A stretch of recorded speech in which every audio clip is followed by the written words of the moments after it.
40 kilometres west of the Sydney CBD is where we find the home of motorsport for the Harbour City. It's just over half an hour's drive away, affectionately known as Eastern Creek.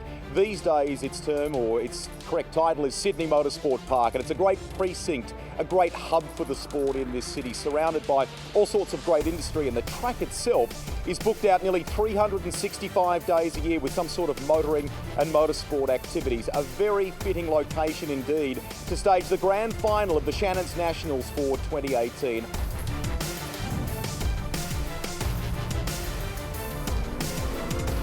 Readying ourselves now for the final race for the weekend. 4 races for the Aussie Racing Cars here at the Shannons Nationals, and so far it's been 3 from 3 for Cal T. And can he get 4 from 4?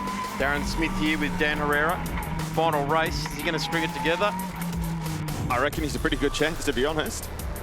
This is how the start of the race took away the reverse top 10. Have a look down, there's already tyre rubbing on the Heinrich car there, so that was something that he started the race with. So obviously wasn't any touching or foul play during the race. This was early doors with number 23 there, Bloxham, who was off the front row.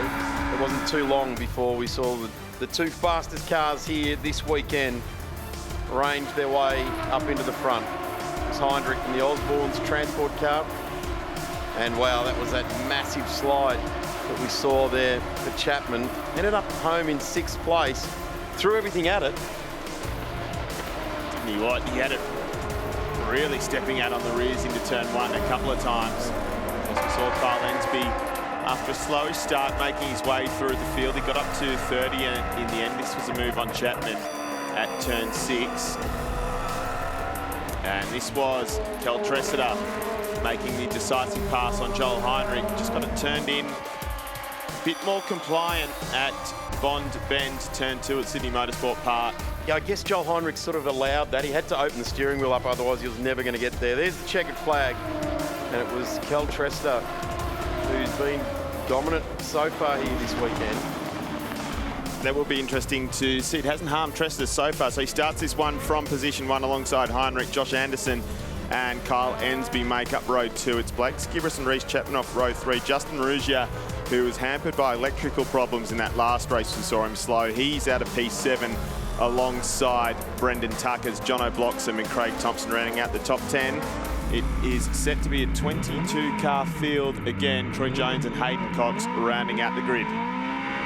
8 laps the journey, 5 seconds now by the starter.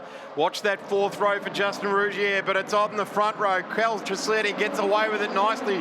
Down the inside goes Blake Skibberus in the Hertz car, followed by his teammate there in Justin Rougier. They get through turn 1. Rougier and Skibberus line astern in the black and gold cars, but it's going to be up the inside. Have a look at this. Joel Heinrich, the South Australian, challenging Tressida. Justin Rougier goes long and deep and just hangs on the concrete apron. He'll rejoin in about 10th as the rest of the field streams on by there, side by side, out the front, as they head up over through turn 3, plunging down the hill, over the tunnel into 4th, side by side still. How good's this recovery from Heinrich so far, and he's still going with Tressida, trying to hang around the outside at turn 4. So Tressida has it for the moment, but Heinrich is keen as they come through this left-right section around Corporate Hill. And it's Ensby, in fact, who shapes for a move on Heinrich down the inside, pops out at turn 6, and he's going to get it done. Leaves him the bare minimum of room on exit, but now Blake Skibberus might be coming as well. It's just allowed Heinrich to check out a little bit. Oh, and 1 wide. He was over the exit curve, was Josh Anderson. Just put a dirt paw in the grass. He manages to catch it though, so he retains 6th position in the Parenzo entry. Justin Rougier has gathered it all back up. He's got back onto this, I guess, the leading pack, albeit that he's down there in 8th place. And the pace at the front with these two, he's really going to have to get on with it. Heinrich now just struggling to stay with the race leader, and indeed Ensby, who's gone into 2. This is the rest of the field as they stream on by. That's Clark down the back. Great shot. Heat haze down the straight here, up the inside with Heinrich, trying desperately to hang on to P2 on the road. But it's the Uber graphics car of Ensby. Puts a wheel in the dirt. That one is about a 1% reward through turn 1 there, putting a wheel in the dirt on the inside. You want to stay away from that tactic. There's the Morris Finance leaderboard. Kel Tresota, Joel Heinrich, Kyle Ensby and Blake Sibris there in that Hertz car. Great livery, that the gold and black, very reminiscent of the Lotus Formula Ones of the late 70s. It stands out. There's some really well presented cars in this series at the moment. We can see a few of them there, that Uber Graphics one. So a lot of work's gone into that livery, and down the inside has a look to Charlotte pointing on Craig Thompson, the owner of Western Sydney Motorsport. She thought better of it. It's probably a good thing. Might be another invoice coming her way if there was contact there. So she tucks back in, and the Newcastle girl is 10th at the moment. The number 16 moving around on its tyres there a lot. He's under heaps of pressure, is Heinrich. Ensby got through, he's fought back, but Ensby's not going to lie down, and Blake Sibris is right in the mix here as well, being joined by Anderson, Chapman, and there's Justin Rougier right on the back, and he's actually setting faster sectors on this lap right now. So he's coming back at them. It's a real shame for him, isn't it? Because that move at turn 2, I think, was one just born of frustration. Blake Sibris up on 2 wheels, hits the back end of that ripple strip. That could have ended in tears quite easily. Thank goodness for the extremely low centre of gravity in these Aussie racing cars. Kept it on its 4 wheels. He's still going to try and have a crack at Ensby. Not quite close enough. Ensby shuts the doors.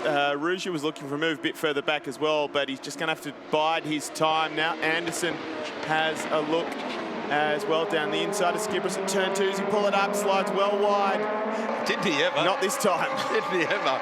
4-wheel slide for about 3 metres across the front of the black and gold car there at Sibris. The RDA brakes car, I guess it's got some good brakes, but certainly sliding across the surface. Very good if you actually start using the brake pedal. Here we go. It was a late stop. Threw it in there. There's a little bit of yee-haw around the side of that one. Fun times in the Aussie racing cars. So it's all good news for Treseder at the moment. He's about 1.5 seconds out in front. He's just done the fastest second sector of the race. Have a look at the wheel work at Blake Sibris. He's left, right, turn it in, drive it out on the opposite lock. I think I said in the race earlier today, he should have been over in Adelaide driving the ARC, the way he's backing it in. A few of them that should have been doing that. Here is Josh Anderson and Reece Chapman as well, maybe with the double toe. They're going to go briefly 3 wide into Moffat corner. If you don't mind, big slide for Anderson. Runs it well wide. And Rougier comes through now. Didn't he ever? Wow. That is, you don't see that and get away with it too often through turn 1 like that. 4-wheel slide straight across the top of the surface. Almost like there's a bit of ice there ready just to check the cars up if they get too wide out and you're just going to slip ever so wider out there. Great shots from the Aussie racing cars here at the Shannons Nationals. Here we go again. Around the outside is Blake Sibris trying. Watch the car behind. It starts to move. It kicked back there. It's almost like the rebound on the shocker just went, that's enough. We are done and spent. Oh, and a bit of a moment for Chapman. He's trying to catch it still. Got a little bit loose on that exit curve, and he does now. Only Aussie racing cars can you catch a lose and make a place. So in all that, Rougier is up to 5th now as we track Joel Heinrich, who is 2nd and under pressure from Kyle Ensby still. So I've got the top 3 in the series, top 3 on the road, not quite in that order. In fact, they've reversed that order. So the series leader is 3rd, is Kyle Ensby in the Uber Graphics car. He's trying to protect that series lead. It's Treseder that's winning the round at the moment from Heinrich. So they'd really tighten up at the top with a round to go on the streets of Surfers Paradise. Anderson a move. Rougier is well wide. And another slide in the Hertz car. Heart in your mouth type stuff there in the number 8. Justin Rougier, and he flicks it back the other way and continues the slide. Adjusted the steering wheel, straightened it up and continued the slide into the next one. Just about linked turn 1 and 2. That's a long run. It's a good couple of 100 metres down there and he kept the thing sliding. Oh, now a dive at turn 4. Rougier. Anderson is trying to hold on. He's going to have the line for Brock 05, but he gets out of it. and Rougier makes the move. They all go well wide. Yeah, what was that about track limits we were Yeah, talking about earlier? well wide. That's right. Ian Mabry, race director, will be all over it. That's one, boys.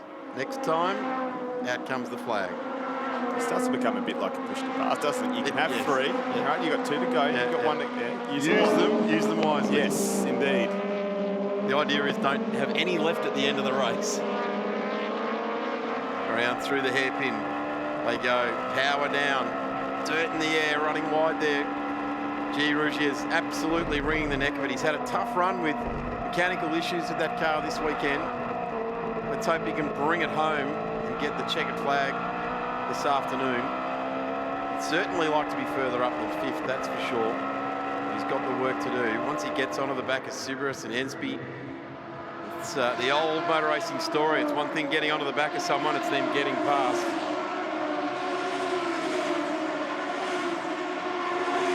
Anderson again, tucked up behind Rougier. It's the battle for fifth. Two of the local races. Of course, Anderson from out Penrith way. Justin Rougier, another Sydney boy, Western Sydney Motorsport. 2 laps to go for the Aussie Racing Cars. Morris Finance leaderboard sees Cal Tracita driving away with this. A very strong gap to Joel Heinrich, Kyle Ensby and Blake Sybaris. And there's Justin Rougier. Been driving very hard. He's got through an Anderson, moving the car around a lot. I guess the question is over the next 3 laps is how much has he torched the tyre? Well, yeah, the Kumos are probably not in the best shape when they're moving laterally at that sort of speed through Moffat Corner. And of course, we are getting towards the end of the weekend. 2 laps to go after this one. They started with new tyres for qualifying. It's a bit of a new rule introduced this weekend, so they all had to start on brand newies. Here's a moment. Oh, Charlotte Pointing getting hooked up with, I think that might have been Jonathan Bloxham around the cusp of the top 10. It's been a frustrating weekend for her. Car 8, Justin Rougier getting the flag. That'll be one too many times over the line on the exit of turn 5. So he's used up the last chance. Ensby is, well, I thought he was going to have it, but Jeff Waters has gone off at turn 1. There was someone else involved in that. I didn't quite catch it, but certainly Waters goes spinning off. I think there's a bit more to that story, although we'll keep our eyes on this battle for second at the moment. And Heinrich has managed to hold on for now. Carried a lot more speed through turn 6, used up all that exit and then some. But it's brought Blake Sybaris into it now. And he's right on the tail of Kyle Ensby. Nose to tail around Corporate Hill. The stop at 8, and they all fan out as Ensby looks for a way through. He's going to try and make some room for himself. Heinrich will go the long way, should get a better exit, but he climbs right over the dirt and the curb, and it squirrels and he catches it, and that'll be enough for Ensby to pull ahead. Geez, I tell you what, Ensby just gave him the right amount of millimetres to get back on the track there, no more, no less. Had him covered, and the number 16 got airborne off the back of that ripple strip. They're all out over the ripple strip coming onto the straight here, lunge down the hill. Gonna fan out across the line. The thing is, for Cal, is that this is playing into his hands. There's a spinner there, that's the number 51 of Clark. Goes round and regains in the Luster Bar entry back to the front of this race. Heinrich, huge pressure now. Ensby leading the championship coming into this weekend at Sydney Motorsport Park. Finds his way up into P2.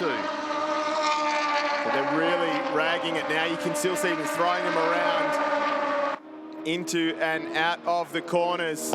Final lap of the weekend for Aussie Racing Cars. Heinrich thought he was going to have a go at 4, not quite. Sybaris is there now. Heinrich a little bit loose. Sybaris very loose. Drifts it around 4 and still keeps a foot in it. And they're still using up all the exit and then some, the South Pit Lane. And Justin Rougier has come into this now as well in 5th position. I reckon these guys are having trouble concentrating about now. There'd be some giggles going on board these Aussie Racing Cars. This is some fun on the track right now. Down they come. Oh, twitches to Skibberus on the rears. They're giving it everything now. They don't leave a lot out on the track, these guys. In fact, they absolutely deliver it. Race leader disappearing out of shot now. He's gone. It's 4 from 4 in the next couple of 100 metres. Off the back of the apron there goes Ensby. Heinrich tries to take advantage of that. He probably will have a better run onto the straight because he's had a nice line, but it's not going to be enough, you'd have to say, for another spot on the podium. I might have gone a bit early on that because he does. He slingshots through. Absolutely, Heinrich gets through on Ensby at the line. Very much like what you'd see in maybe a Formula V or a Formula Ford race, that big slingshot through to get that checkered flag. So a perfect 4 from 4. Couldn't lay a glove on him. Kel Tressida wins race 4 and round 6 of Aussie Racing Cars. Joel Heinrich just beat Kyle Ensby to the line. Less than a tenth in it. Kyle Ensby third, Blake Skibberus, Justin Rougier rounding out the 5. Then it was Josh Anderson, Reece Chapman, Brendan Tucker, Lee Bowler, and Craig Thompson making up the top 10. Thanks to Dan and to Darren there. It's fantastic to have the Aussie Racing Cars on the support bill here this weekend. Stick around, back with more from Sydney Motorsport Park in just a few moments.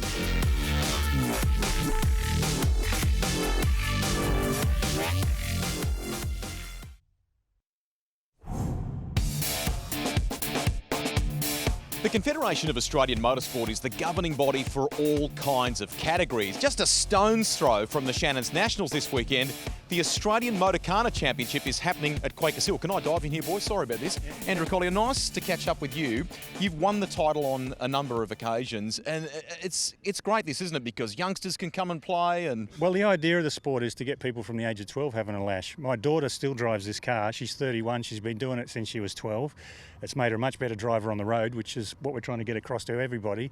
It's a great sport for everybody, not just special drivers. You can bring your sedan and have a play. It's whatever you like. It's really good. So we're at the Narimba campus in Western Sydney. So typically during the week, it's an education precinct for the Western Sydney Institute, but we turn this car park into an active motorsport space, don't we? We do. Tomorrow it's going to be all go. There's going to be 4 tests or 3 tests at a time set up.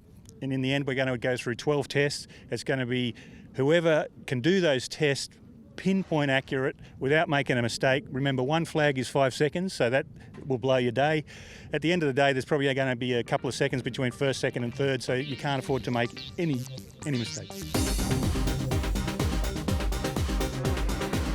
Looking forward to this, the Australian Prototype Series, presented by Hot Wheels. It's the penultimate round of the championship, 1 to go after this down at Phillip Island, but we've had 1 race yesterday. This is an 18-lap affair. Greg Rust, should be an interesting one. Bit of news out of yesterday too. First win of the season for one particular driver. Yeah, for the defending champion, in fact, for Mark Lauke.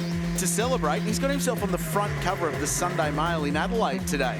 For Lauke, as you do. As you do. Not strictly related to his motor racing activities, but to Lauke Flour Mills, which is a great South Aussie business that he heads up.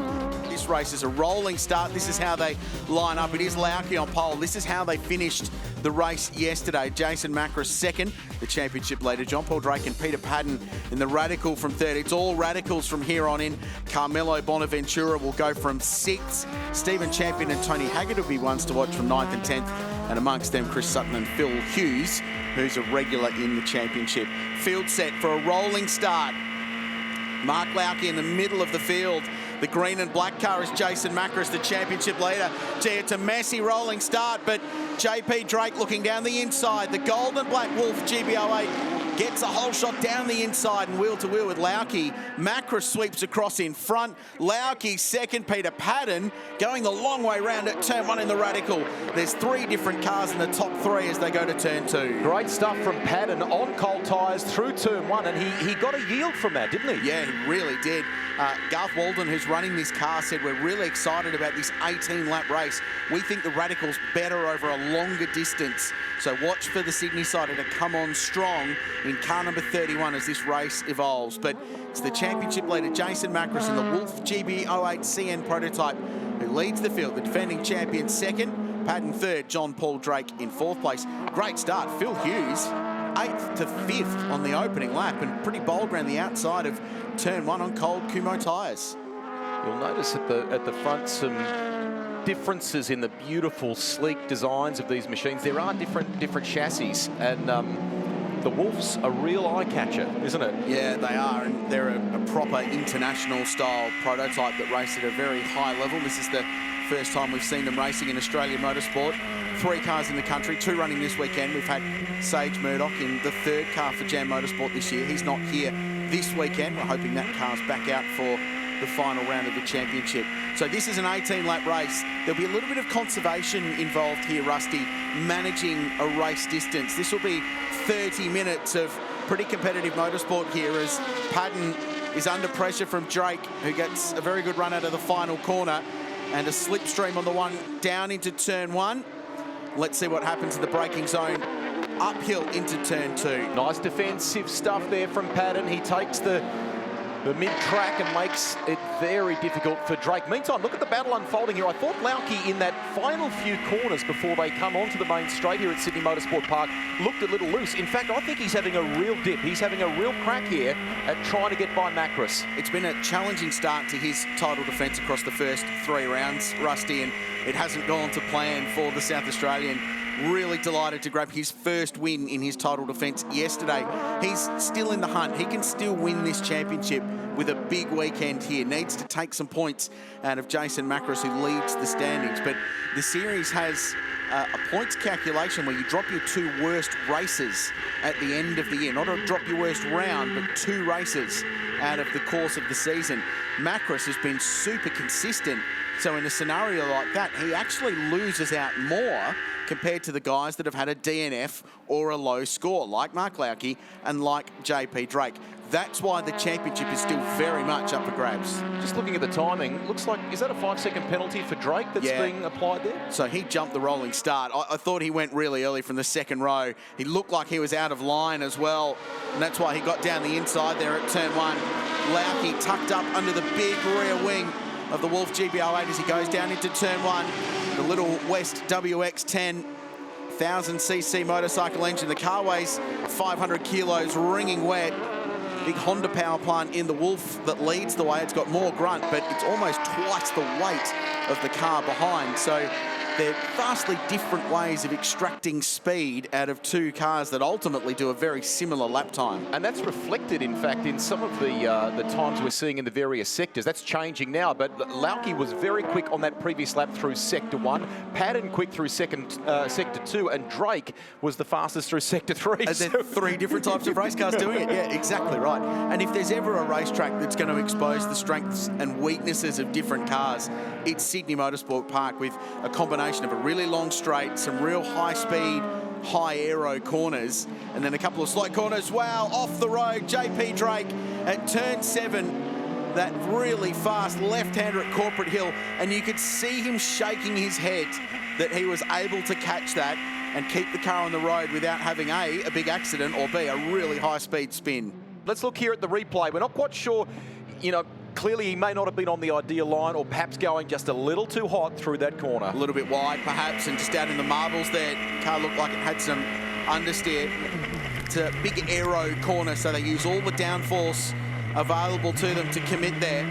Padden remains the fastest man, or the man with the quickest lap in this race so far, that 1:31.1764 in 3rd, but it's just dropped off a little relative to Lauke at the moment, and Macros now starting to bolt some good sectors together as our race leader. He is, and around the outside of turn 4 goes Phil Hughes on JP Drake. That's a big move, and I wonder if Drake's just carrying a little bit of damage to the underfloor, some of the aero componentry on his Wolf, although back down the inside at turn 6, retakes the spot with a brake lock up, runs a little bit wide. That will open the door to Hughes, who's going to have a look at 7 but can't get through. But really struggling at the moment, JP Drake. He's quite a long way off the pace that the leaders have got at the moment, and he's now involved in a pretty heady scrap for 4th and 5th position. And it continues on. In fact, it's 6th place as well, because Braco and the Radical has just jumped into the back of this as well. That's car number 80. Nice silver, black and blue livery, one of the Works Radical entries. So he's just jumped into the back of this freight train as well. This lap from Macros should be a beauty, because he was fastest in Sector 1, personal best in Sectors 2 and 3, and he does a 1 minute 30.655 now. New fastest lap. Decided that that was the go point. I think put the head down and start building a margin, and probably more importantly, break the toe over Mark Lauke. So he's not open to attack at turn 1 and 2. And just to look at that move again with Hughes and Drake, it's a good bit of racing. The Radical coming into its own through turns 8 and 9 and really closing up on the back of Lauke. And Macris has now a 2.3 second lead. He's got a little bit of breathing space over these two. Yeah, I get the feeling Lauke used a lot of his car in the opening laps trying to stay with Macris. Cooked the tyres, used them up a little bit too early, and he's paying for that now as Macris starts to build a margin out in front. 2.4 seconds last time by. And that just opens the door for Peter Padden. The problem is the Radical is probably 10 k's an hour slower in a straight line compared to the Little West WX10.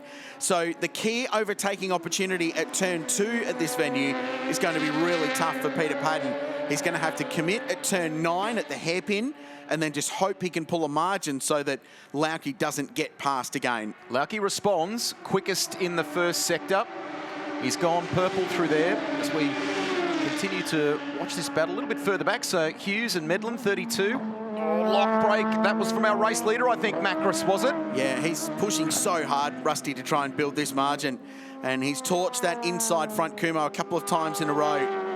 Macris was an interesting race for Jason yesterday. Actually had an oil leak in that car and it was trailing smoke, but it was also affecting the gear linkage of that car. So he was really slow through the twisty bits where they're changing gears a lot. It was hesitating out of the slow speed corners, and as he tried and pull the paddle to select another gear, it wouldn't engage. So it was just banging the car off the rev limiter, which was dropping him back to the field. Oh no, drama! Macris slows the leader, the championship leader, limping out of turn 2. There's no drive in the Jam Motorsport. He's got it. He's got it going again. Oh, wow. You could see it shudder when he finally was able to get it in gear. So I don't know if this is a gearbox-related problem. Oh, wow. I wonder if this is a repeat of the gear selection issues he had yesterday. He said out of the slow corners, the car was hesitating. It wouldn't engage a gear. And that 8 was to go, 2. Richard. 8 to go. So this becomes a battle for the race lead. Mark Lauke defending from Peter Padden. There's nothing between them. What a turn up. And the job now for Macris, surely, if the car's got a race finish in it, he must surely just limp it home, grab some valuable championship points. He's dropped to 11th. We'll follow that story for you. Cameron Vanderducken is in pit lane, so we'll try and get an update. Meantime, 0.3 of a second. Well, for Cam, who'll be listening in, Aaron Steers, the team boss at Jam Motorsport, he'll be the one with the answers, if any. I'm sure Jason will have been on the radio communicating what's been going on in a calm and controlled manner. Possibly not. As the field rattles down to turn 1 again. 7 to go. And all of a sudden, we now have a really intense battle for the lead with Mark Lauke defending his position from Peter Padden. JP Drake up to 3rd. Braco and Hughes are having a really good scrap for 4th and 5th. And the number 80 car, that's Braco's, just got himself one position further up the field. And the timing has just adjusted, so perhaps Macris not as far down as we thought a moment ago, but still wounded by whatever is wrong with that car. He sits, according to the timing, P8, and look at it limping. Look at it limping down the Brabham straight here, trying to get into the pit lane. What a turn up. This was looking to be an enormous weekend for his championship. Jason Macris down the inside for the lead. Peter Padden, I said it'd have to be a bold move, and it was. Turn 6, he committed a long way out, dived down the inside. That was a terrific pass, and the Radical gets to the front. Now Lauke must stay as close as he can and use that straight line speed advantage down the straight to retake this position if he can. Big lunge, dives deep, gets it done. So the question now in that whole ebb and flow is the way Lauke, as Richard has flagged here, can react. If he can stay close enough to him, use the advantage of this car, particularly here on the straight, Padden is going to have his hands full. This will be an epic battle for the remaining laps of this race. And Padden immediately defends, dives across to the yellow line, right on the inside of the straight. Lauke hauling him in, car length after car length. Doesn't get by turn 2. A little bit of understeer through turn 1 because he was so close. And will he be close enough at turn 2. He's not. He needed to clear him before they got to that high-speed first corner. But he just got some aero, understeer Rusty, big That's been push. a heart starter, hasn't it? Hasn't it? First turn one. Do you think he might have decided, no, do you know what? Second is all right. Yeah. Championship points. And in pit lane is Jason Macris. Here's Cam. Yeah, he's lost voltage, guys. That's what they're... so that's obviously battery power there. There's an issue, maybe alternator related, but he's lost voltage. That's cost him this race. We look at the damage to the 32 there. Sue Hughes off the road. That's the exit of the turn 8 hairpin. Directly behind the pit lane complex here at Sydney Motorsport Park. Brings the field back around to the final complex of corners. 1 to go. We saw Hughes there a moment ago in the 42. It didn't look that fast through turn 1 as we drift back and have a look at Macris in car 44. And the lap time from Hughes was down in the 1 minute 39. So I just hope that car's okay. He's 10th at the moment.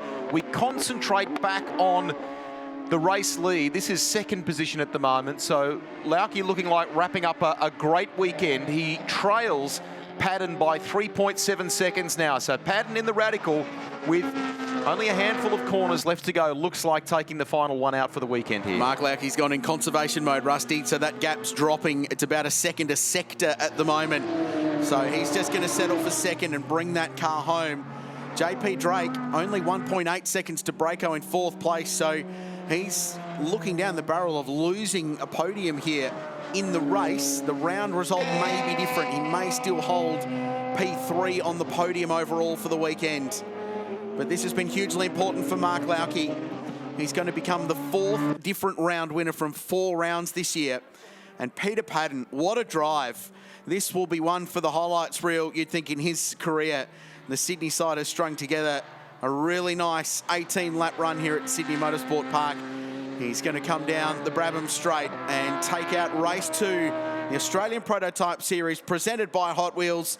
The race goes the way of Peter Padden, but the championship contender Mark Lauki is back in the hunt around victory to the way of the defending champion, car number 1. A really strong day.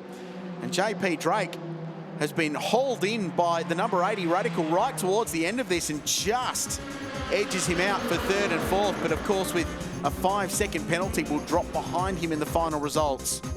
We recap the results for you. It's a 5.2-second victory in the end for Peter Padden. Well done. The Radical getting the job done over Mark Lauki, who has, with that second position, wrapped up a great weekend here at Sydney Motorsport Park. Brilliant performance, and well done Paul Braco on debut in the Australian Prototype Series in the Radical.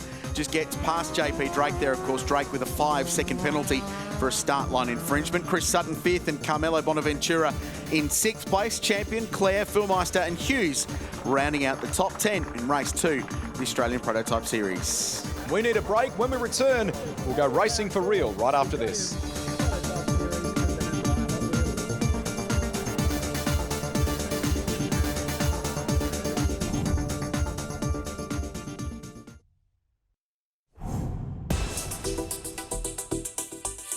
It takes a team of 120 officials and marshals to make an event like the Shannons Nationals here at Sydney Motorsport Park tick over.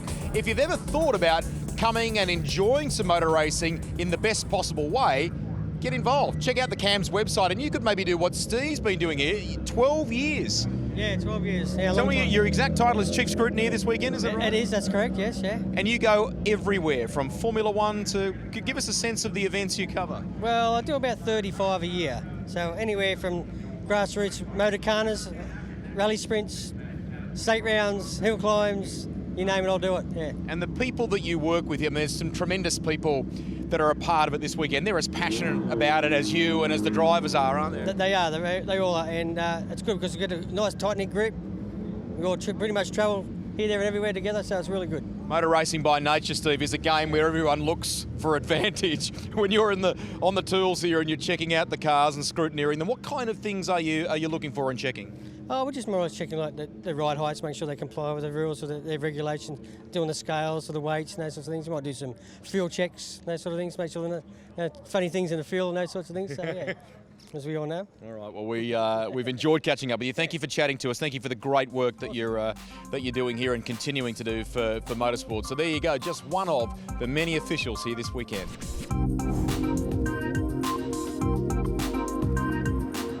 So 50 minutes is the journey around here for the Radicals.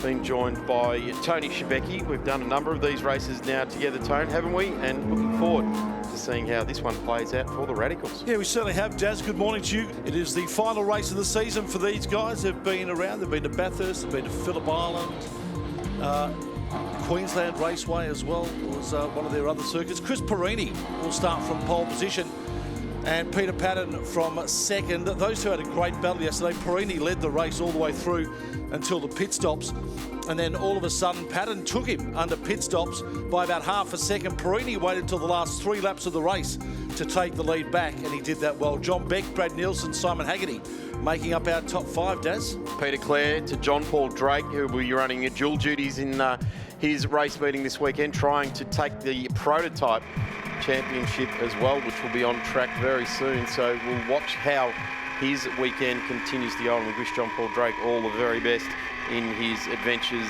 there. So Bill Medlin, Greg Kenny, Michael Whiting, and, well, champion-elect is Kim Burke, and coming from the rear of the grid. Rolling start, and they come down, and there is the green flag. It's Panther, foot to the metal. Simon Haggerty darted out very, very early onto the inside there and got a really good run.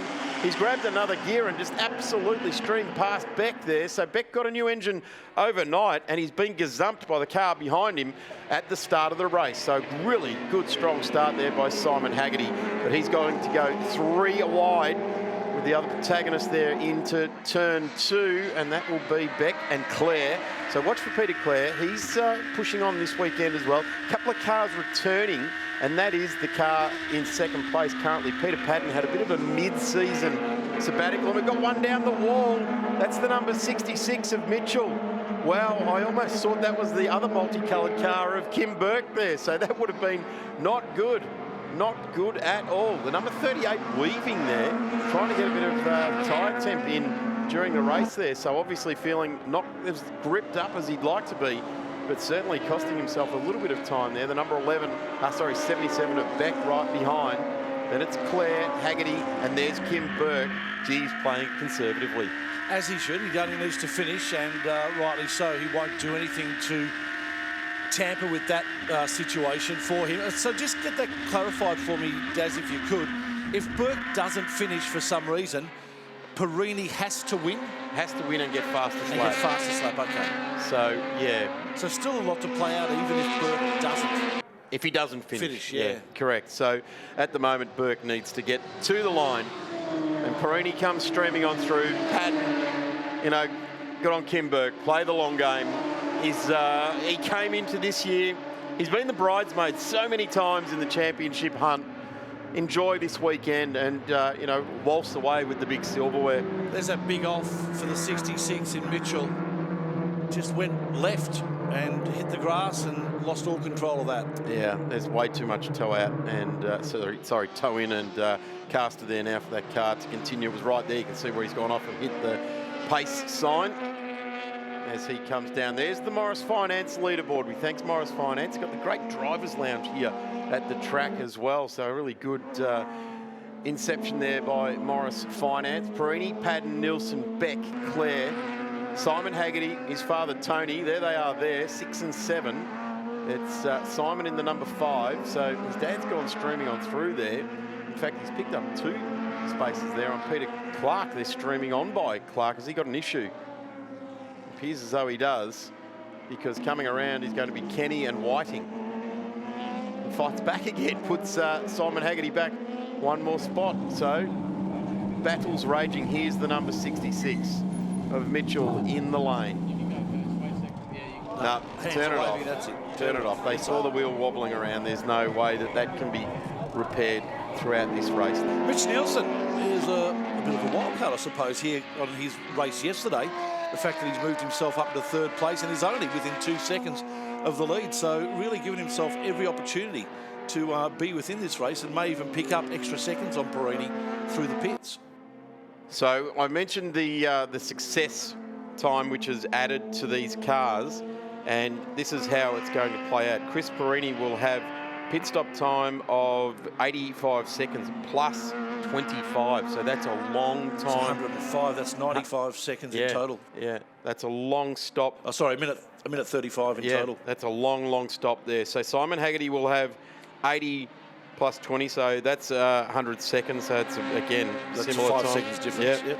75 for 75 and 15, so that's 90 for Peter Padden. What about Mitch Nielsen? Mitch Nielsen has got 80. Okay. 80 seconds, so he's actually sitting... So he's going to pick up 20 seconds on Perini, so Quite he a strong- could strong definitely spot. go to the lead. Yep. Let's head down to Cameron. He's got some word in the pits. Yeah, I got Aldous Mitchell out of the car at the moment. What happened? Coming around towards the hill, I had a car inside me. I haven't seen the video yet, so I'm actually not sure who it was, but definitely knew I was there. Had one contact. Then there was enough racing room, and then he came in for a second go before turning in onto turn 4. So the second contact just threw me into the grass, into the wall.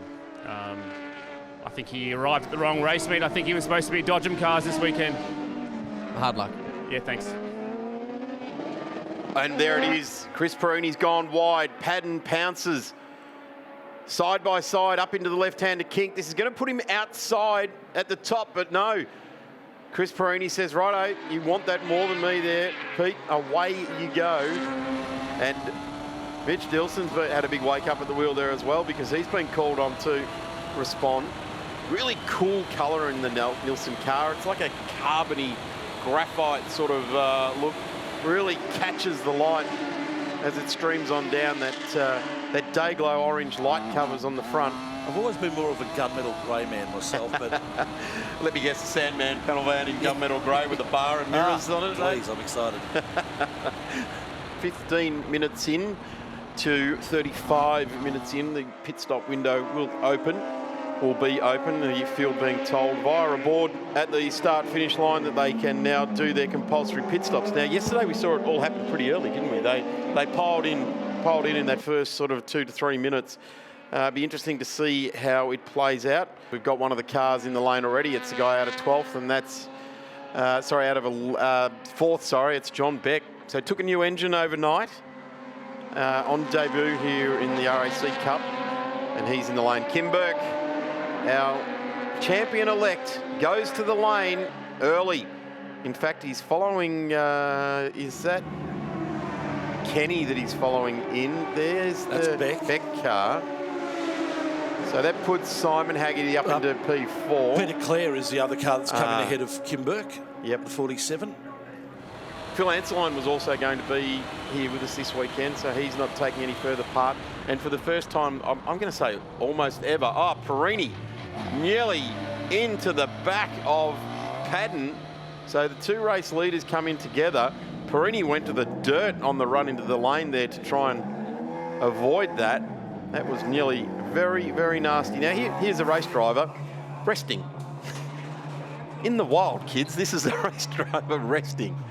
Peter Clare just taking on instructions there, nodding to the crew, having a drink there as well. So good to see, getting refreshed.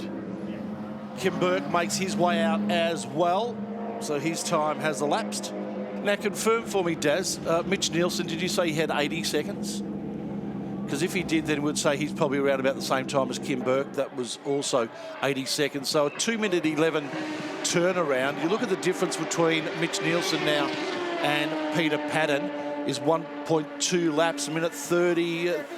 He's going to come out very much close. We've got a spinner. Is that Chris Perini? It is Chris Perini in the hairpin. So that right there has got a safety car out on track now, heading out on track. So, well, Kim Burke can relax, I dare say. Absolutely relax now. That hurts Mitch Nielsen. It does hurt Mitch Nielsen. That's absolutely not ideal for him. But the good thing is, in recent times, Mitch Nielsen's had a great run in the State Series. So, yes, the Radical Australia Cup is the absolute upper echelon of radical racing. As we get back underway, and the inevitable for Mitch Nielsen is going to occur. He still has to get that pit stop done. In fact, he's only got 1 minute and 30 seconds to get that done in, so he will be in next lap. Currently leading, but you would have to suggest in the next minute or so we'll go down through a lap the field. nearly, maybe. Yeah. And that's the unfortunate thing for Mitch Nielsen. He was leading by a lap, and now due to the safety car, he could be down a lap. Yep, that's the swings and roundabouts, isn't it? So this is why those crews go in early to get that compulsory pit stop done. I think actually Brad's racing this weekend as well, so he'll be handing it over to his dad to complete the racing. What a way to go racing. Bit of father and son work. Great way to do it. Fantastic. Dad, if you're listening, let's go racing. Since you have a daughter, you'll be able to do ballet. Yeah, well, there we go. You'll be able to do ballet with her one weekend or something. We'll skip this generation or the current generation, and the next one I'll go racing with my daughter. After the ballet. Why not? Absolutely. So Mitch Nielsen out in front, but it's a little bit of inevitability sneaking in here because Peter Padden, then John Beck in behind there as well. What's happened to Perini? Oh, Perini's gone from the safety car, sorry. Peter Padden, Beck, that's a good run. So here comes Nielsen in. Yeah, he does now. Peter Padden went with him on that toe there as well. He nearly ended up down the pit lane with him in the number 31. Everything in my mind now suggests that Peter Padden's going to go on with this as Mitch Nielsen plunges down into pit lane. Kim Burke is going to be probably the happiest man around at the moment, unfortunately for Chris Perini, who's out of the race. But for Kim Burke, that means... Keep a lid on it, Kim. Keep driving. Keep ticking the boxes. Run up through the gearbox, on the brakes. Bit of a spin there from Tony Haggerty. Off he goes as Mitch Nielsen comes to a stop, and out he goes. Dad, Brad, set to pop in. Oh, Tony Haggerty hopped out of the car and now hops back in. He's pushed himself back onto the edge of the track. Probably wants to get his belt back on before he heads off any further out on this lap. Or is he just trying to remove himself out of harm's way? Is that down at turn 2? Yes, it is. We go down to pit lane with Cam. I've got Chris Perini here. Chris, you had pole position, win race 1. What's happened in race 2? Yeah, it was a fantastic Saturday, obviously. I think basically not only did I have my hands full then, you know, just trying to push everything out to keep in touch with Pete there. Unfortunately, the old faithful has been perfect, flawless all year round. She's just let go there. Something's let go in the rear in coming into turn 8, and it locked the rear wheels and obviously turned me around. Charging down the straight, Peter Padden leads the way. John Beck changed an engine overnight and in P2 and on debut in the RAC. Will he get a podium in this race? There goes Kim Burke down the straight there as well in his championship mode. Look around exiting 3. Cars look to be just not getting right back up to speed quickly, do they? They're sort of just gingerly finding their way around. The number 56 there of Greg Kenny, Peter Clare in the 47. So Peter Clare doing a really good job this weekend. Keeping himself trucking along, putting himself in out of any sort of harm's way. And there's the Morris Finance leaderboard. Of course, we've got the Morris Finance Driver Lounge here this weekend as well for those trackside. Peter Padden, John Burke, Bill Medlin, and Greg Kenny. I guess Peter Padden, no stranger to the front, but Beck, Brett Medlin, and Greg Kenny, newcomers to this far up the field. Peter Clare in 5th, Brad Nielsen up to 6th now. Kim Burke 7th, Simon Haggerty in 8th place. One of our photographers there in the bright pink vest, like Nathan Wong from Speed Shots, getting all the good shots. He'll have probably got a rapid-fire shot of those cars going into each other under safety car.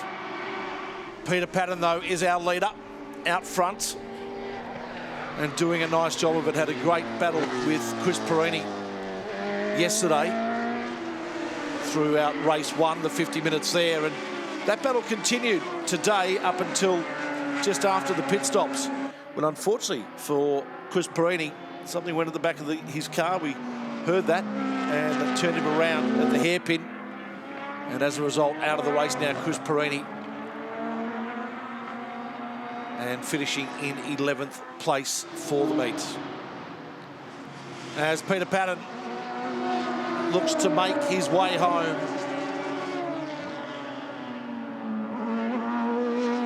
Black flag also being showed to car number 5, Simon Haggerty. But the checkered flag may come before he gets to serve that. as our officials get the checkered flag ready. John Beck in the 77 will finish 6 seconds behind Peter Patton in second place. But as we focus on our winner and our leader of race number 2, Peter Patton, who makes the final turn home here at Sydney Motorsport Park. And after 50 minutes of racing in race 2 of the Radical Australia Cup, Peter Patton crosses the line in first place. The 77 of John Beck crossing the line in second. Peter Clare also in that group. He finishes in third place. We also welcome home our 2018 Radical Australia Cup champion in Kim Burke as he makes his way and crosses the line in fifth place. Peter Patton was our winner ahead of John Beck. Peter Clare in third place, Greg Kenny fourth. Kim Burke finishing in fifth place, our champion. Bill Medlin, Brad Nielsen taking over from his son in the second half of the race. Simon Haggerty, Michael Whiting and Tony Haggerty making our top 10. We're out of time here at Sydney Motorsport Park. Thank you so much for being a part of the coverage. Huge thanks to our partner who've been doing it for many years now in Shannons Nationals, or Shannons I should say, covering the Nationals. And a special one, of course, to the New South Wales government who supported also this final round. On behalf of all of our team, that's bye for now.